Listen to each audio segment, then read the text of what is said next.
Good day, everyone. I'm your student nurse, Zybel Krisha T. Minanga, and together with me are your student nurses, Denise Marie Palma, Mera Sovel Panes, Daryl Peruelo, Mary Claire Joy Pescadero, and Katrina Ramirez, and we are from the University of St. LaSalle College of Nursing, Group 3A of BSN 3C.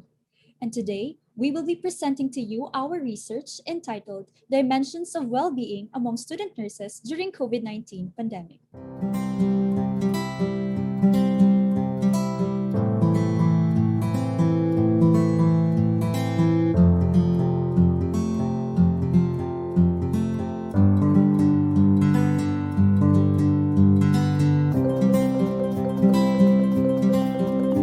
The main goal of the researchers was to identify the impacts of COVID-19 to the first-year students' overall well-being. And at the same time, the researchers have determined the dimensions of their well-being that were highly affected by the pandemic and on how well they are coping with it. This study also aimed to gather data on how well the first-year students were adjusting to the change that is happening with the new mode of learning at the present time. Lastly, the researchers were able to identify interventions that can help the students to adapt in certain changes by preserving their overall well-being. For the method, the researchers utilized quantitative descriptive type of research. Using Slovine's formula, the researchers were able to come up with 170 participants out of 296 first-year nursing students of University of St. LaSalle. For the research instruments, the researchers used three standardized and one researcher-made, namely Warwick-Edinburgh Mental Well-Being Scale, Perceived Stress Scale, Trait Emotional Intelligence Questionnaire, Adolescent Short Form, and Coping Mechanism of the participants. So for the results and discussion, Table 1 discusses the frequency distribution on demographic profile of the participants. So on gender, most of the participants were female with 71%, followed by male with 15% and others with 14%. So on age, majority of the participants were aged 19 years old with 66.5%, followed by age 18 years old with 33.5%. So on the participants' connectivity, most of them belong to category 2B with 51.2%, followed by category 3 with 33.5%, and only a few belong to category 2A with 14.7% and category 1 with 0.6%.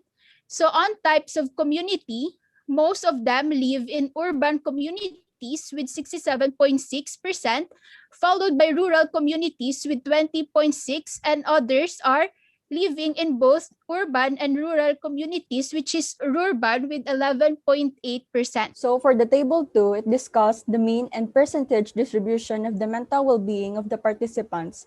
Warwick-Edinburgh Mental Well-Being Scale is used to assess the well-being of a general population. The mean Warwick-Edinburgh Mental Well-Being Scale score for this study is 43.7, which implies that the respondents are in a state of possible depression. So Table 3 discusses the mean and percentage distribution of perceived stress scale. So perceived stress scale is an instrument widely used to measure the level of perceptions of stress of the participants. So for the total mean of the perceived stress scale of the participants, so there is total of 8.3, which is approximately in the middle of the scale that can indicate moderate stress, because higher scores of perceived stress can indicate high perceived stress levels. So most of the participants feel that they are unable to control the most important things in their life, and some of their difficulties were piling up that they don't know how to overcome them. For the table 4, it talks about the mean percentage distribution of emotional well-being of participants. Trait Emotional Intelligence Questionnaire, Adolescent Short Form, that measures trait emotional intelligence. The mean Trait Emotional Intelligence Questionnaire, Adolescent Short Form score is 25.49, which is slightly higher than average, which means that participants can perceive and express their emotions very well.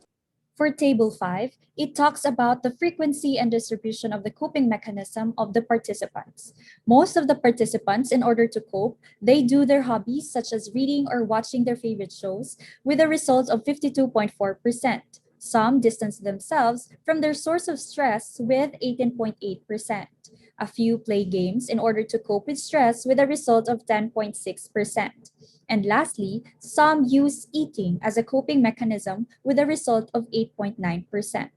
To know if there is a significant difference on well being when they are grouped according to age, gender, connectivity, and types of community, independent sample or one way analysis of variance and Kruskal Wallis test were used.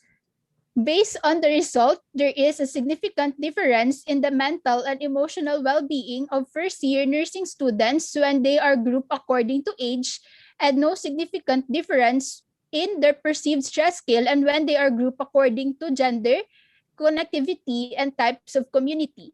So there was a significant difference in the mental well-being scores for 18 years old with a mean of 46.91 and a standard deviation of 9.521, and 19-year-old students with a mean of 42.02 and a standard deviation of 9.355 with a p-value of 0.02.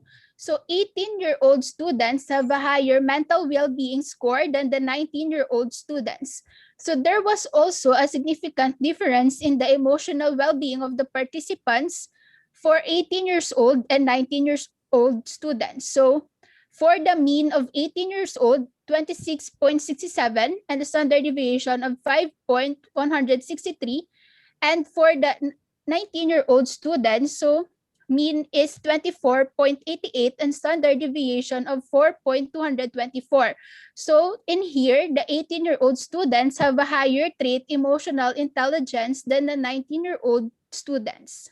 As for the conclusion, based on the result, the group were able to conclude that the mental health of the student are at risk compared to their emotional health. It is evident that most of the participants tend to rely on themselves. For the hypothesis, there are significant differences on the well-being of first-year nursing students when they are grouped according to age and their connectivity. With this, it is important to address and help the participants manage your stress or anxieties to minimize the risk of participants in their mental health. Well-being is significant to achieve an optimum health of an individual. That is why it is important to address mental and emotional problems. For the recommendations to the students, well-being is very important and must not be neglected. With the current situation right now, students' mental and emotional health are at risk. The University of St. LaSalle College of Nursing Administration and Faculty, due to the pandemic, many are experiencing anxiety, depression, and high levels of stress.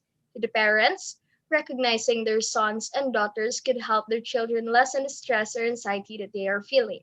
Parents will always be the number one person the students will ask for help. To the future researchers, the researchers would like to recommend that they cover all the dimensions of well-being in doing the research. The current research focuses only on two dimensions of well-being, and there are five others.